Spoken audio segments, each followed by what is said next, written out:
semuanya, selamat datang di podcast BBC. Podcast yang menceritakan tentang cerita masa kecil, masa lalu, dan sebuah cita-cita yang tentunya menarik, menghibur, dan menginspirasi. Oke, di podcast BBC bersama berbagi cerita kali ini kalian akan dipandu oleh aku, Yolani, sebagai host. Dan hari ini kita sudah kedatangan narasumber yang keren banget dari Monumen Pers Nasional nih. Ada Kak Arnain Dian Agustin. Halo Kak Nain ya panggilannya. Halo, iya. Halo Kak Nain, apa kabar Kak Nain? Alhamdulillah baik, sehat-sehat bisa ada di sini bersama BBC. Oke, di podcast BBC episode kali ini nih Kak Nain, kita akan bincang-bincang seputar Monumen Pers. Kemudian ada juga nanti seputar berita dan bagaimana nih supaya seorang pelajar tuh nggak gampang kemakan hoax gitu. Oke, sebelumnya mungkin Kak Nain supaya teman-teman yang menonton podcast ini juga kenal sama Kak Nain, mungkin Kak Nain bisa cerita terlebih dahulu Kak Nain ini di Monumen Pers sebagai apa? Oke, nama saya Arnain Dian Agustin atau biasa dipanggil Nain. Nah, saya Pranata Humas Ahli pertama di Monumen Pers Nasional. Sudah bekerja sebagai Pranata Humas di Monumen Pers Nasional sejak tahun 2010. Jadi sudah Cukup 12 lama tahun. ya. Oke, di Monumen Pers Kak Nain ini sebagai humas ya tadi. Iya. Nah, sebagai humas itu sebenarnya tugasnya itu apa sih Kak? Kalau Pranata Humas ya di kementerian atau di pemerintahan itu sebenarnya tidak jauh berbeda dengan humas atau PR kebanyakan. Hanya saja kita ada di koridor untuk mendiseminasikan atau memberikan informasi seputar kebijakan pemerintah atau seputar produk-produk yang ada di instansi kita. Nah, misalnya di Monumen Pers Nasional, kita di sini berusaha untuk menyampaikan informasi seputar tentang fasilitas, layanan, dan juga koleksi yang ada di Monumen Pers Nasional. Oke, jadi itu dia tadi tugas dari humas sendiri Iya. ya Kak. Nah, Monumen Pers sendiri nih Kak, mungkin banyak dari teman-teman yang sedang menonton podcast ini tuh masih bingung, Monumen Pers itu sebenarnya tempat apa sih? Nah, mungkin Kak Nain bisa cerita sedikit. Iya, tidak kenal maka tidak sayang ya. Jadi Tuh. bagi warga Solo dan sekitarnya yang lewat di Monumen Pers Nasional, tepatnya di Jalan Gajah Mada 59 Surakarta, nah kita ini adalah museum. Museum sejarah yang kebetulan juga kita berada lokasinya menempati bangunan cagar budaya nasional ya. Jadi bangunan Monumen Pers Nasional itu adalah gedung Sositate Mangkunegaran yang itu sudah berusia 104 tahun karena sudah resmi digunakan tahun 1918. Iya, seperti itu. Dan di situ kita adalah termasuk museum sejarah ya, karena kita memiliki storyline, yaitu storyline-nya itu tentang sejarah perkembangan pers nasional atau juga koleksi yang terkait dengan bukti terbit media atau koran, majalah yang terbit di Indonesia dari sejak sebelum masa kemerdekaan hingga sekarang. Wah, menarik sekali nih. Jadi kalau teman-teman yang mungkin ingin tahu, apalagi kan di Indonesia ini perkembangan media massa itu pertama dimulai dari media cetak terlebih dahulu ya. Berarti ini koleksinya lengkap nih Kak di Monumen Pers. Sejauh ini kita berusaha untuk melengkapi karena juga banyak koleksi yang sudah saking tuanya mungkin ya, jadi kita sudah agak susah untuk mencarinya di mana di Indonesia. Contohnya seperti koran Bro Martani itu yang dari tahun 1855, kita juga baru dapat satu edisi, itu pun kita berusaha untuk melakukan kajian juga untuk menambah koleksi juga dari yang sebelum pra kemerdekaan hingga sekarang. Tapi kalau untuk koleksi yang saat ini kita sudah mendapat kiriman langsung ya dari penerbit korannya yang dikirimkan ke Monumen Pers Nasional dan kita dokumentasikan. Oke. Nah, kalau selain surat kabar, koran, mungkin majalah-majalah lama, di Monumen Pers itu ada koleksi apa lagi sih Kak? Kita punya koleksi benda yang terkait dengan tokoh pers atau memorabilia ya. Jadi contohnya ada salah satu koleksi masterpiece kita itu adalah pemancar radio kambing namanya. Pemancar radio kambing ya, Jadi nanti bisa dilihat kalau berkunjung ke Monumen Pers, itu sebenarnya adalah sisa pemancar ya, dari pemancar radio dari zaman RRI.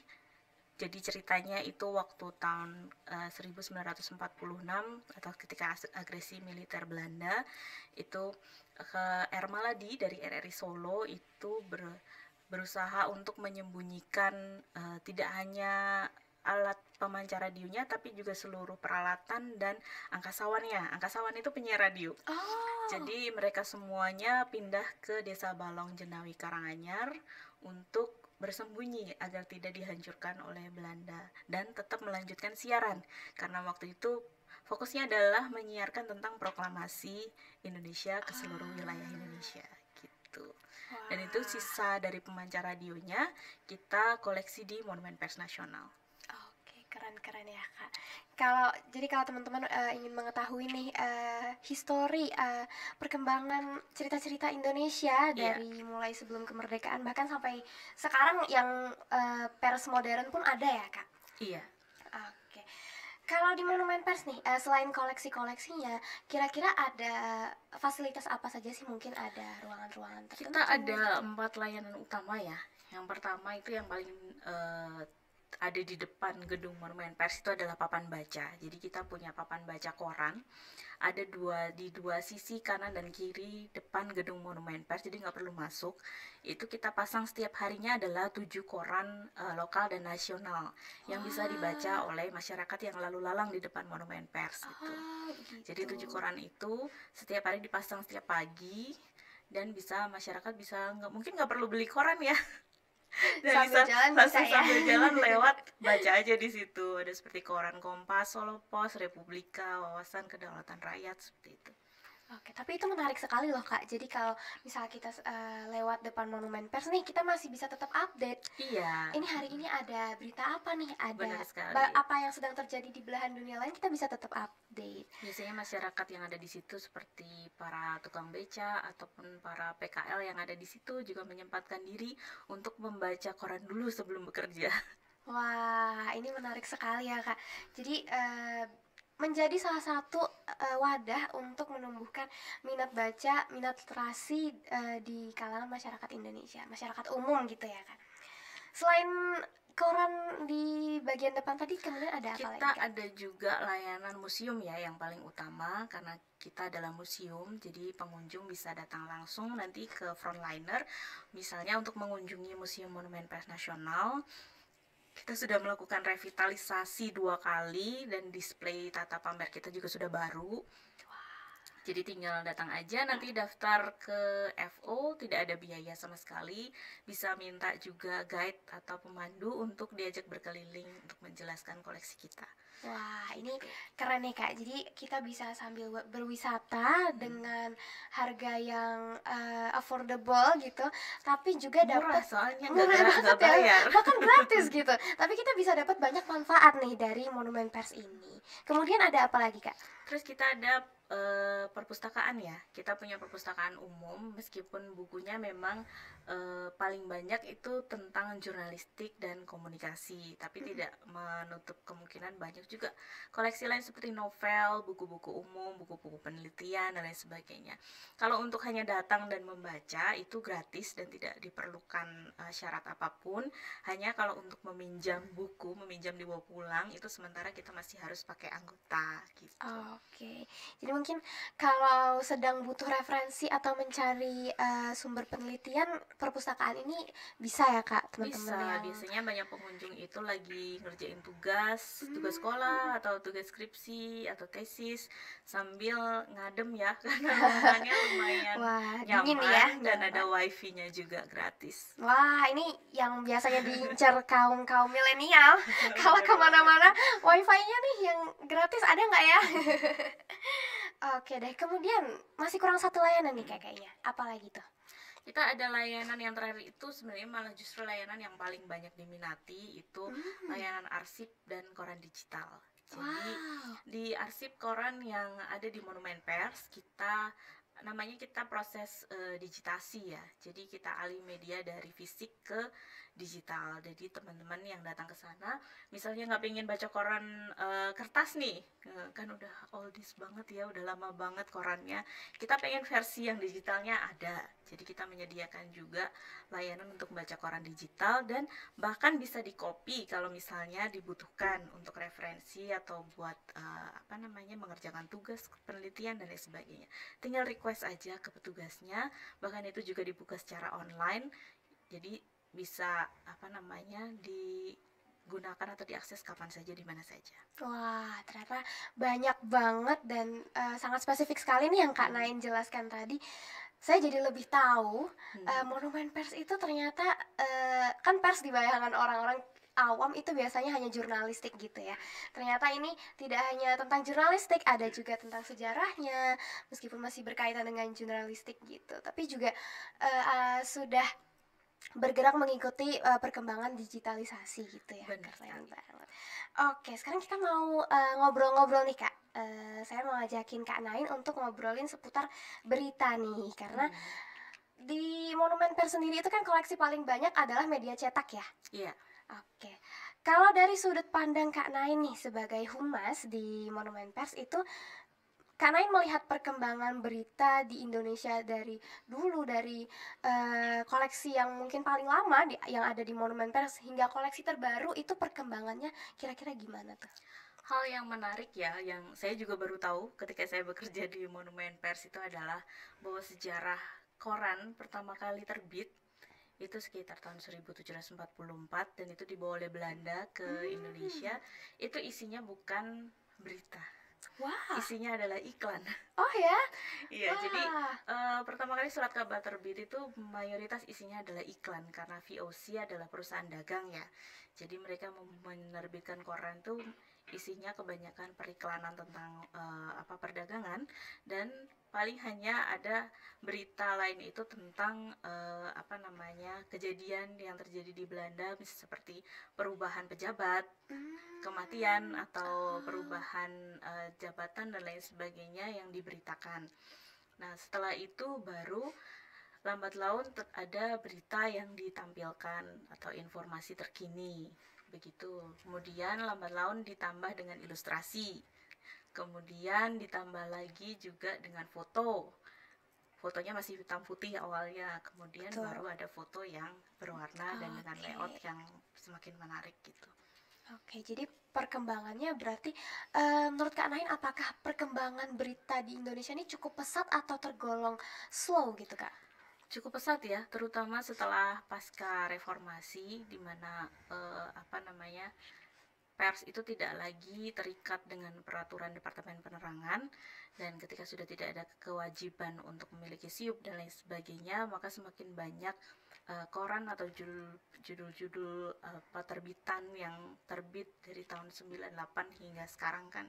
Kadang juga ada joke gitu yang sekarang banyaknya itu koran Tempo ada, Tempo mati, seperti itu. Jadi kadang terbitnya kapan, matinya kapan, kita juga terlalu cepat ya. Hanya tidak banyak koran terbitan yang bisa bertahan sampai lama. Kalau di Solo itu mungkin hanya Solo Pos ya, yang dari tahun 97 sampai sekarang masih bertahan. Kalau yang lain mungkin Kompas yang paling lama terbit di Indonesia dan paling banyak diminati oleh masyarakat. Begitu. Nah, gitu teman-teman. Jadi perkembangan berita di Indonesia diawali dengan surat kabar, dari yang saya baru banget tahu setelah Kak Nain cerita, ternyata awalnya itu malah dari iklan gitu ya Kak. Nah, lalu kemudian bertambah kolom-kolomnya untuk menyampaikan informasi dan lain sebagainya. Nah, kalau menilik surat kabar, itu biasanya kan menampilkan berita-berita begitu. Kalau menurut Kak Nain, definisi berita sendiri itu seperti apa sih? Kalau menurut saya berita itu adalah kumpulan informasi ya. Kumpulan informasi yang aktual dan juga bermanfaat. Jadi ada beberapa yang perlu diperhatikan adalah informasi itu harus benar, aktual, dan juga bermanfaat bagi masyarakat yang membacanya. Oke, jadi memang harus kalau kita baca berita tuh pasti kita dapat memetik sesuatu gitu ya, Benar dapat sekali. informasi, dapat hikmahnya, Dapat pengetahuan baru. macam-macam pengetahuan baru juga. Oke, nah sekarang apalagi memasuki zaman yang semakin maju, sekarang semuanya serba digital gitu ya Kak. Benar. Berita itu persebarannya tuh semakin luas gitu, bahkan dengan mudahnya kita bisa temukan berita nggak hanya dari surat kabar aja, bahkan sekarang surat kabar mulai ditinggalkan nih oleh masyarakat Indonesia gitu kan ya, banyak yang baca berita dari sosial media, dari website. Nah sebenarnya nih Kak, apakah berita yang kita temukan secara online itu tuh layak konsumsi atau Jadi kalau buat teman-teman ya, ini terutama teman-teman milenial atau Gen Z, Gen Y dan lain selanjutnya, Gen Alpha dan lain selanjutnya, perlu sekali memperhatikan bahwa ada salah satu jargon yang di dikampanyekan oleh Kominfo ya, Kementerian Kominfo, yaitu saring sebelum sharing. Pertama karena kita harus mengetahui berita atau informasi yang mana yang harus layak untuk dibaca atau dikonsumsi. Pertama, berita tersebut harus fakta atau kenyataan. Kemudian dia harus aktual atau terkini. Kemudian dia harus netral ya. Netral berarti tidak memihak ke salah satu sisi manapun gitu. Kemudian dia juga intinya itu tadi harus memberikan manfaat, terus juga cara penyampaian beritanya itu harus sistematis atau berurutan dari awal sampai akhir, jadi masyarakat tidak bingung ketika membacanya gitu. Dan terakhir, ketika berita itu online ya, berarti kan biasanya kita forward atau kita share kemana langsung aja. share aja tuh. Nah sebelum itu pastikan melakukan saring sebelum sharing. Gampang sekali. Jadi pertama, pastikan bahwa konten informasi tersebut benar. Nah, jadi tidak semua berita yang baik itu juga benar. Jadi dari judulnya, meskipun judulnya kelihatan baik atau positif, juga tidak semuanya benar. Berarti harus ada fact checking atau ya, harus cek and recheck gitu ya. Cek untuk datanya. Kemudian tidak semua berita yang benar setelah kita tahu beritanya ini benar kok. Nah, tidak semua berita yang benar itu pantas untuk di-share. Jadi pantas untuk disebar. Wah, gimana tuh maksudnya? Meskipun berita ini tidak hanya berlaku untuk berita yang formal ya, bisa juga kadang kan kita dapat WA broadcast itu yang tentang informasi, tentang biasanya di grup keluarga tuh. Benar sekali. Nah, meskipun informasi tersebut benar, setelah kita cek faktanya, oh ternyata benar, tapi apakah informasi tersebut pantas untuk disebar? Kan belum tentu. Iya. Bisa jadi itu tidak pantas untuk disebar. Seperti itu. Dan kemudian kalau kita pantas, oh kira-kira ini beritanya pantas kok untuk disebar gitu, tidak ada masalah, tidak ada negatif dan lain sebagainya, kita cek lagi. Yang terakhir adalah bermanfaat nggak. Jadi ke orang yang kita share, apakah itu akan memberikan dia manfaat? Kalau tidak, stop, tidak perlu disebar gitu. Jangan sampai kita teman-teman nge-share berita-berita gosip artis gitu ya. Manfaatnya apa gitu. Iya, mungkin buat kita mungkin bermanfaat karena saya senang gosip artis. Tapi ke teman saya yang saya share, bermanfaat gak buat dia? Nah, seperti itu kan belum tentu bermanfaat juga. Oke deh. Meskipun sebenarnya tidak perlu menyebar gosip artis ya. Kayaknya itu cukup kita keep sendiri aja kalau kita yang benar ya. sekali. Kita harus mengetahui kapan suatu informasi itu berhenti di kita sendiri. Oke. Nah, itu dia, karena biasanya meskipun kaum milenial sekarang itu lebih banyak menggunakan gadget, lebih banyak menghabiskan waktu dengan ponselnya, tapi ternyata ada riset yang mengatakan bahwa tingkat literasinya menurun gitu Kak.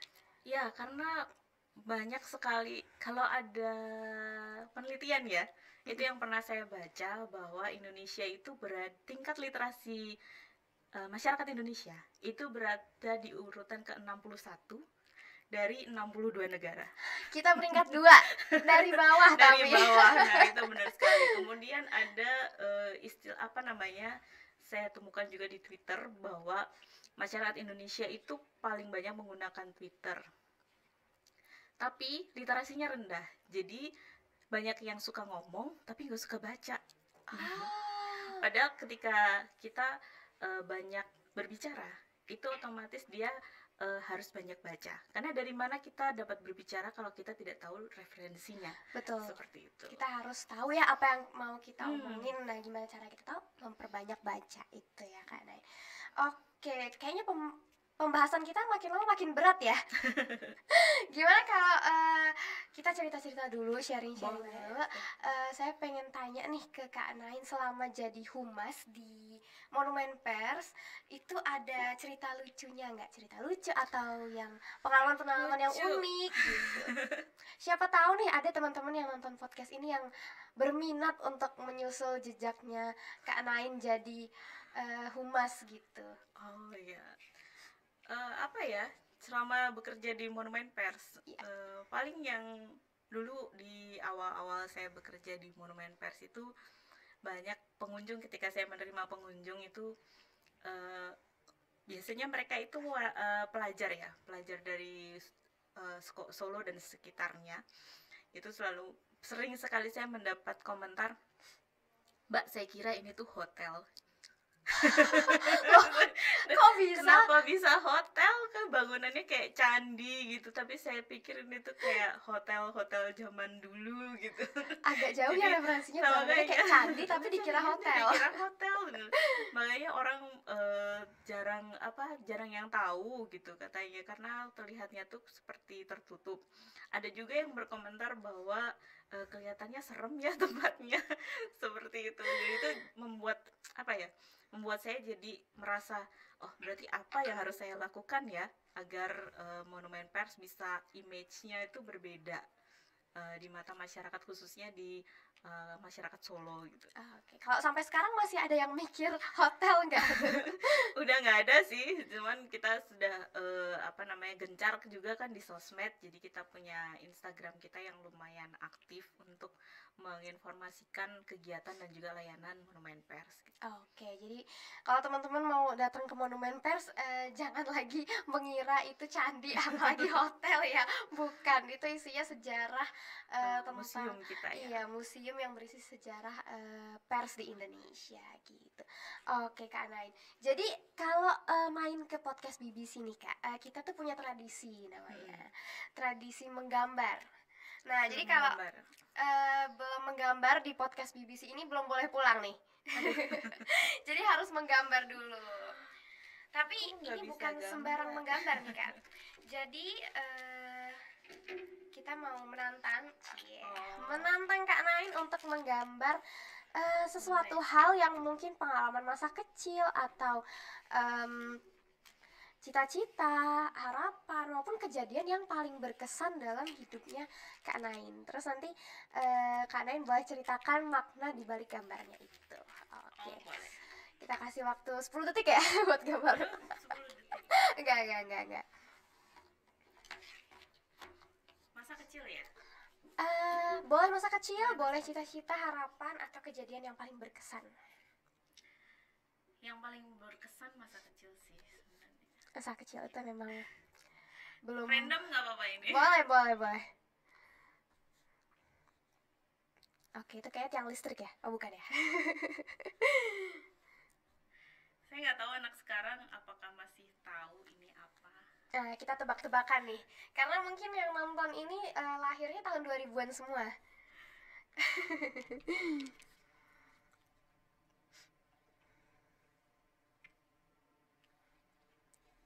Oke, itu apa tuh bentuknya?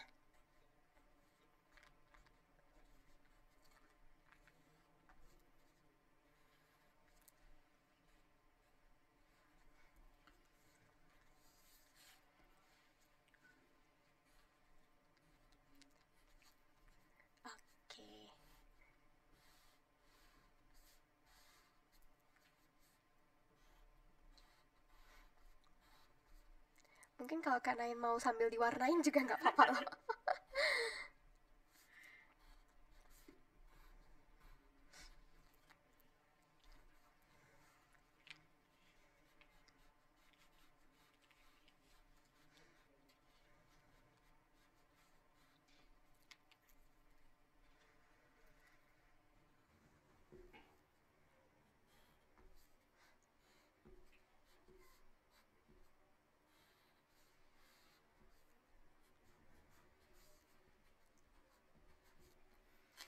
Oke. Ininya gimana ya gambarnya?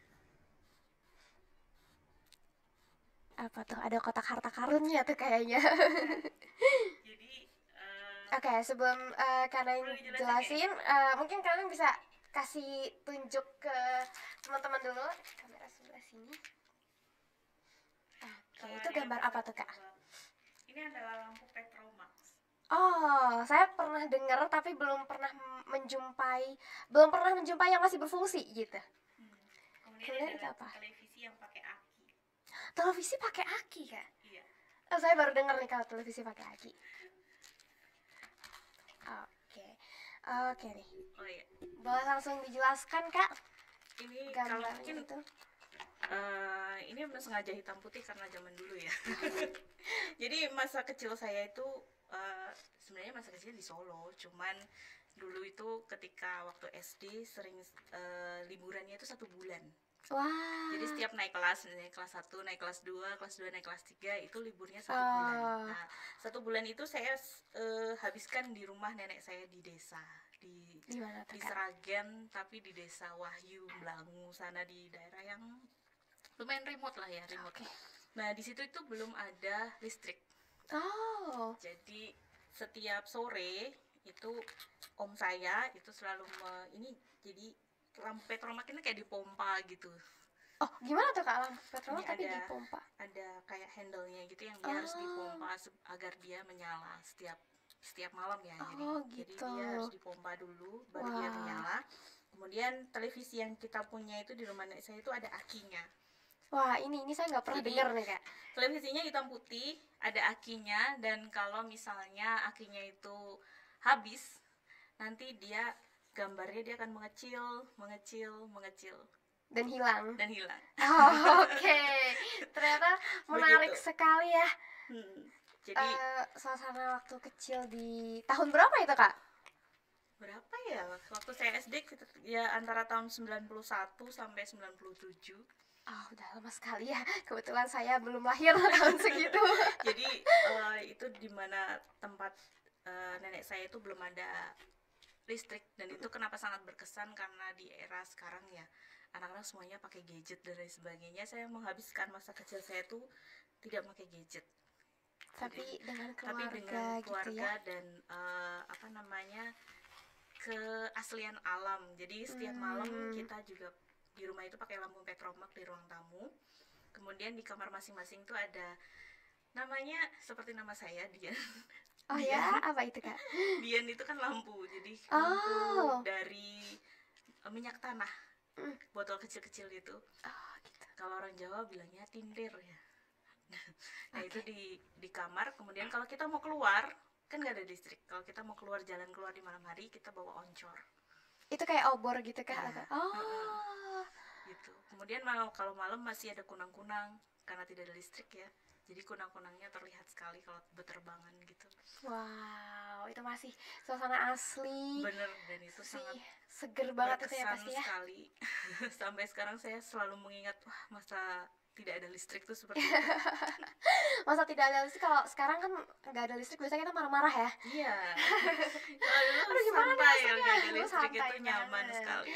Oke, terima kasih Kak Nain sudah mau hadir di podcast BBC pada episode kali ini. Terima kasih udah mau cerita-cerita seputar Monumen Pers, seputar berita juga, dan udah mau menggambar sama kita. Nah sekarang udah boleh pulang nih Kak, soalnya sudah menggambar. Oke. Ini dinamain nggak ini? Boleh kalau mau dinamain. Punya Kak Nain gitu ya. Oke, boleh sambil tanda tangan juga? Iya. Oke.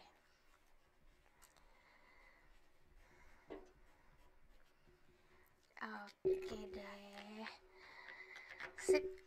Terima kasih banyak. Mungkin satu kalimat terakhir untuk mengajak teman-teman supaya mau berkunjung ke Monumen Pers. Berkunjung ke Monumen Pers. Boleh iklan nggak ini? Boleh. Sip, silakan. Tetap kerjaannya harus tetap dilaksanakan. Jadi teman-teman sekalian masyarakat Solo dan sekitarnya yang menonton podcast BBC ini, silakan kunjungi Monumen Pers Nasional di Jalan Gajah Mada 59 Surakarta, di mana kita mempunyai museum sejarah yang bercerita tentang storyline perkembangan sejarah nasional dan juga koleksi arsip media cetak dari sebelum pra kemerdekaan hingga sekarang.